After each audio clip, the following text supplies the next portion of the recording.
बात है साल 1893 की। अमेरिका के चिकागो में विश्व धर्म महासभा चल रही थी और इस सभा में दुनिया भर के बड़े बड़े विद्वान और स्पीकर मंच पर अपने विचार रख रहे थे। इसी भीड़ में से एक युवा भारतीय साधु वेश में साधारण केसरिया वस्त्रों में इस मंच पर आते हैं। कोई नहीं जानता था कि ये व्यक्ति कौन है और ये क्या कहने वाले हैं, लेकिन जैसे ही वो अपने पहले दो शब्द बोलते हैं, sisters and brothers of America, तो इसे सुनते ही पूरा हॉल तालियों की आवाज से गूंज उठता है और ये तालियां पूरे 2 मिनट तक बजती रहती है। और ये साधारण व्यक्ति और कोई नहीं, स्वामी विवेकानंद जी खुद थे। अभी आप सोच रहे होंगे कि ऐसा तो क्या था उनके इन चंद शब्दों में जिसे सुनते ही पूरा हॉल तालियों से गूंज उठा। तो उनके बोले जाने वाले इन शब्दों से पहले ही जैसे ही वो मंच पे आते हैं, तो तभी से सभा में बैठे लोगों ने इनकी एक एनर्जी को फील कर लिया था। उनका एटीट्यूड, उनके अंदर के कॉन्फिडेंस और उनके चेहरे की चमक को देख के ही लोगों को ये एनर्जी फील हो गई थी।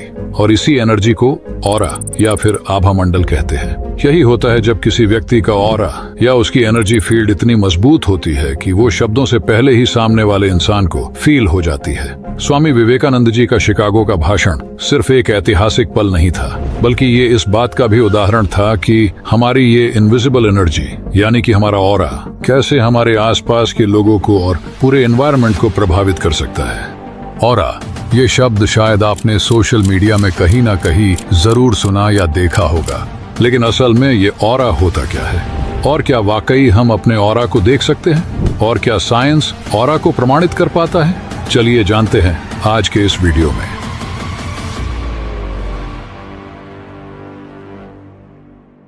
लोग झूठ बोल सकते हैं लेकिन उनकी वाइब नहीं। आपने शायद ये बात कई बार सुनी होगी, खासकर आजकल सोशल मीडिया के दौर में, जब लोग कहते हैं हमारी वाइब मैच नहीं होती। बट द प्रॉब्लम इज हमारी वाइब्स मैच नहीं करती हैं। पर क्या आपने कभी सोचा है कि ये वाइब असल में है क्या?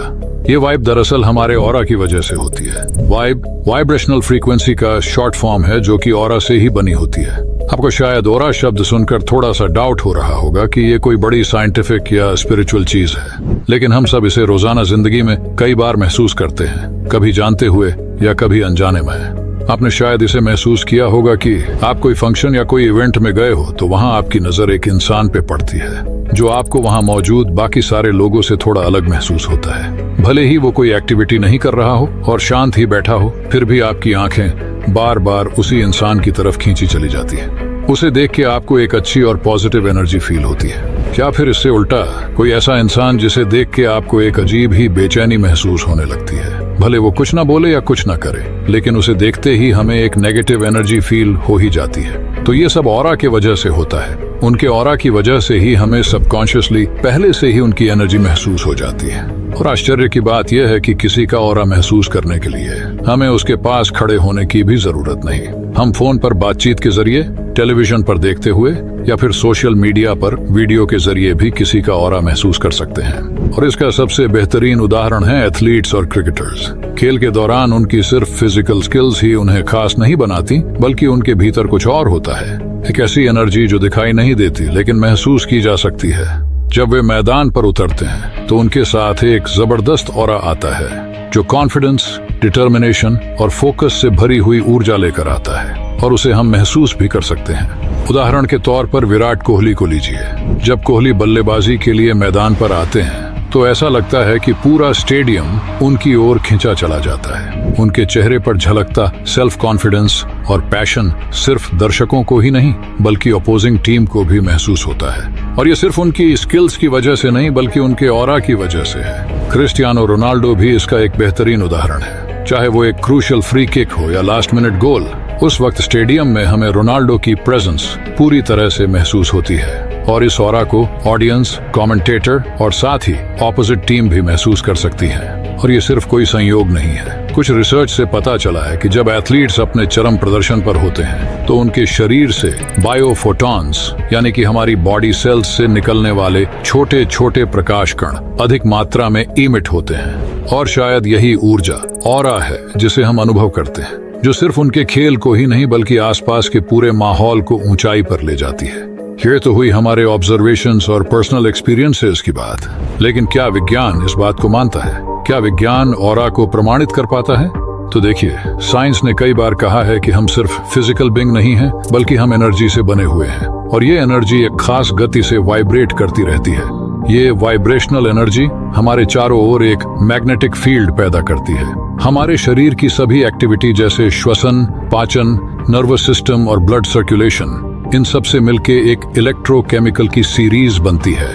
ये मैग्नेटिक और इलेक्ट्रिकल एनर्जी फील्ड एक दूसरे से इंटरैक्ट होकर हमारे आसपास एक एनर्जी बनाती है, जिसे इलेक्ट्रोमैग्नेटिक फील्ड या EMF कहा जाता है, जो हमारी बॉडी के चारों ओर लगभग 4 से 5 फुट तक फैला हुआ होता है, और इसी को हम ऑरा कहते हैं। ये ऑरा हमारे आसपास के पर्यावरणीय बलों के साथ लगातार कम्युनिकेट करता रहता है, जो हमारे शरीर में ऊर्जा का संतुलन बनाए रखता है। और ये ऑरा सिर्फ इंसानों में ही नहीं, बल्कि पौधे, जानवरों और यहाँ तक कि निर्जीव वस्तुओं के पास भी होता है। और इस ऑरा के कुछ प्राइमरी कलर्स भी होते हैं, जो व्यक्ति और चीजों की अलग अलग सिचुएशन को दर्शाते हैं। ऑरा के ये कलर व्यक्ति के इमोशनल और फिजिकल हेल्थ के अनुसार बदलते रहते हैं। जैसे कि जिन लोगों के विचार पॉजिटिव और खुशी से भरे हों, उनका ऑरा बड़ा और चमकदार होता है, जबकि दुखी और नेगेटिव विचार वाले लोगों का ऑरा छोटा और फीका होता है।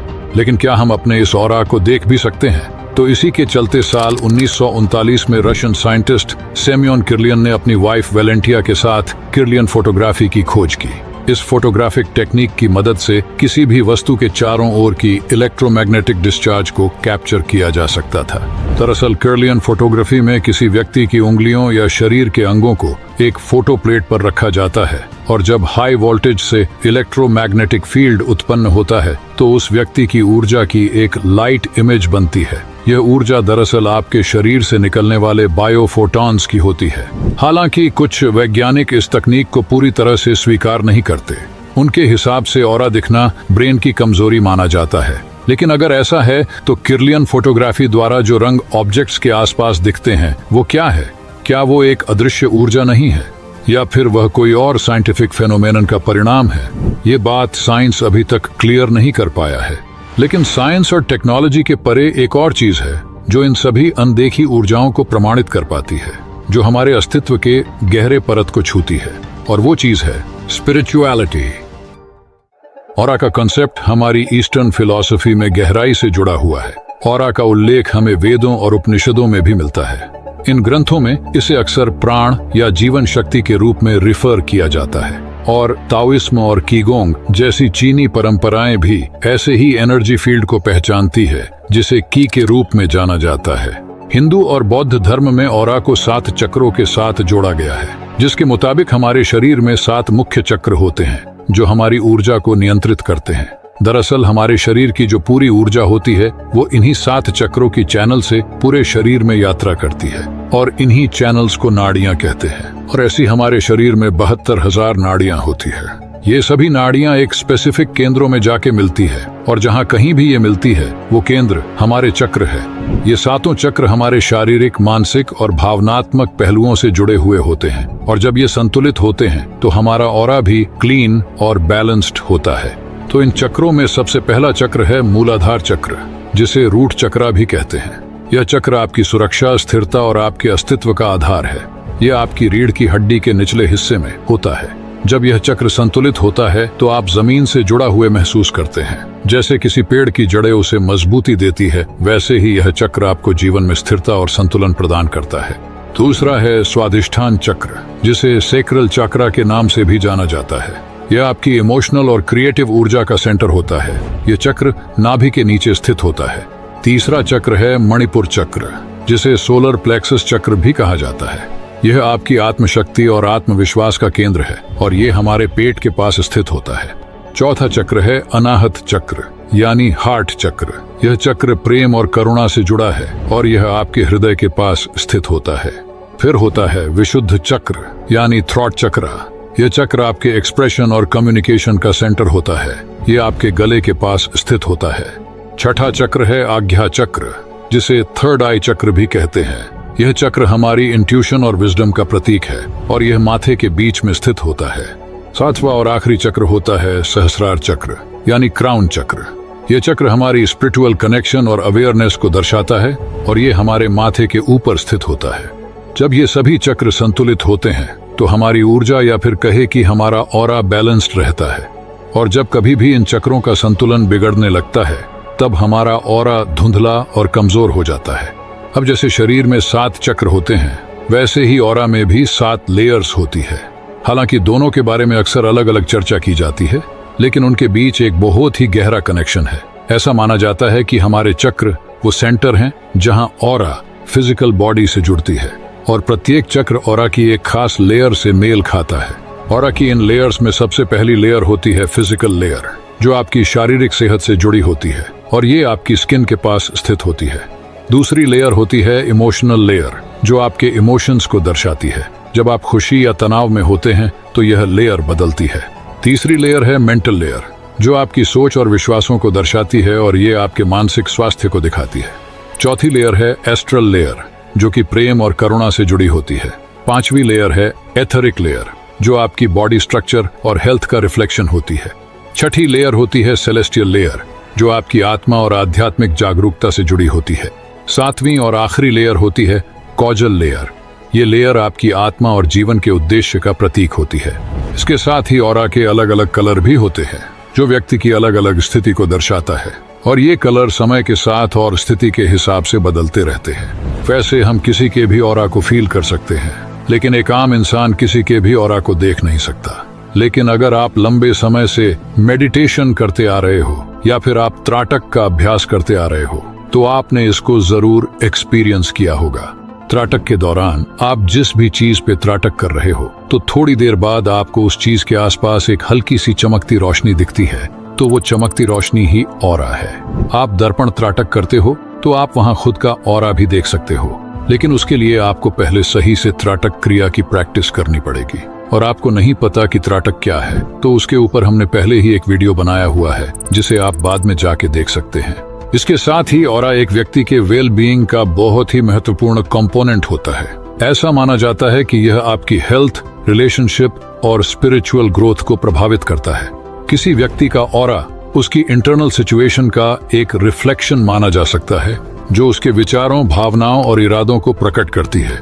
जब आपका ऑरा बैलेंस्ड और क्लीन होता है, तो तब आप शारीरिक और मानसिक रूप से भी स्वस्थ महसूस करते हैं। लेकिन जब ये इम्बैलेंस हो जाता है, तो ये आपकी सेहत पर नकारात्मक प्रभाव डाल सकता है।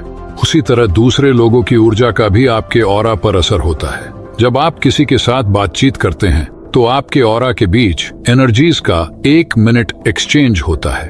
अगर किसी व्यक्ति का ऑरा स्ट्रांग और हेल्थी है, तो उसके आसपास रहना फायदेमंद हो सकता है, क्योंकि उसकी ऊर्जा आपकी खुद के ऑरा को बैलेंस्ड और रिन्यू करने में मदद कर सकती है।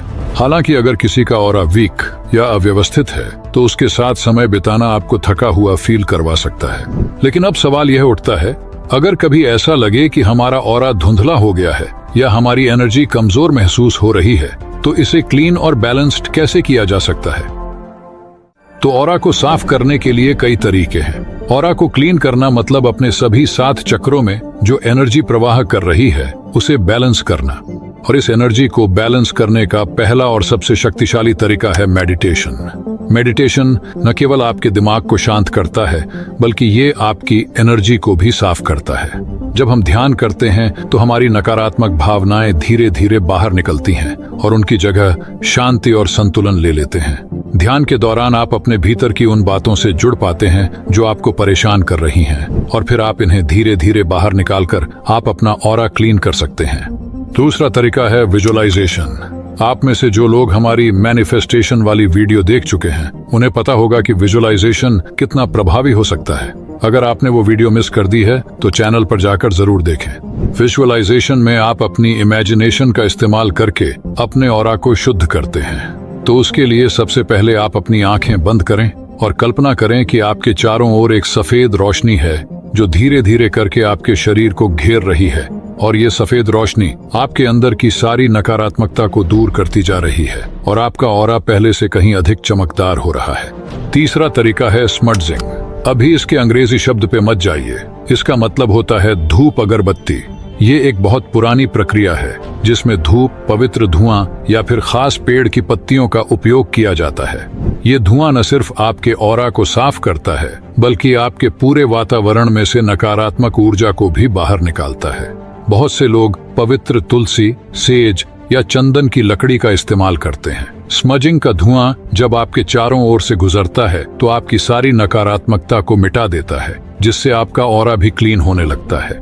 चौथा तरीका है साउंड हीलिंग, यानी कि हम ध्वनि के माध्यम से भी अपने ऑरा को शुद्ध कर सकते हैं। टिबेटन बोल्स, घंटियों की आवाज या फिर मंत्रों की ध्वनियों का हमारे शरीर और मन पर गहरा प्रभाव पड़ता है।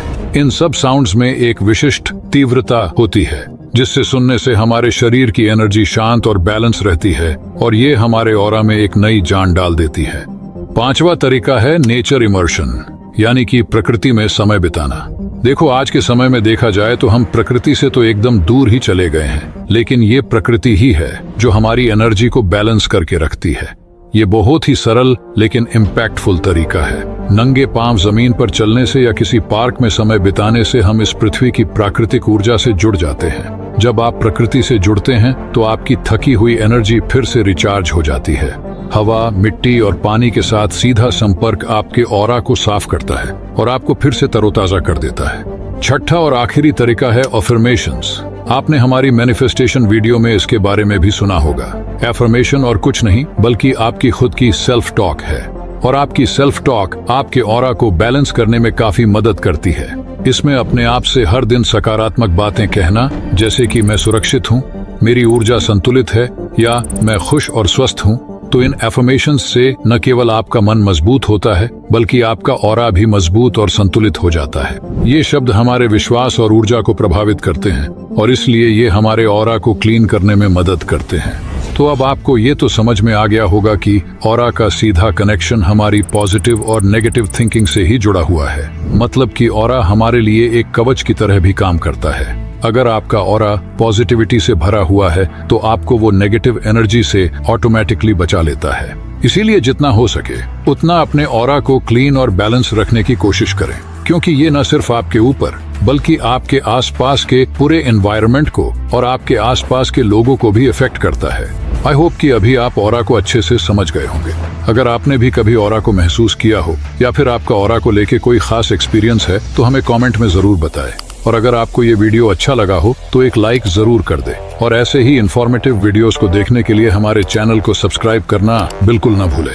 तो मिलते हैं अगले वीडियो में। धन्यवाद।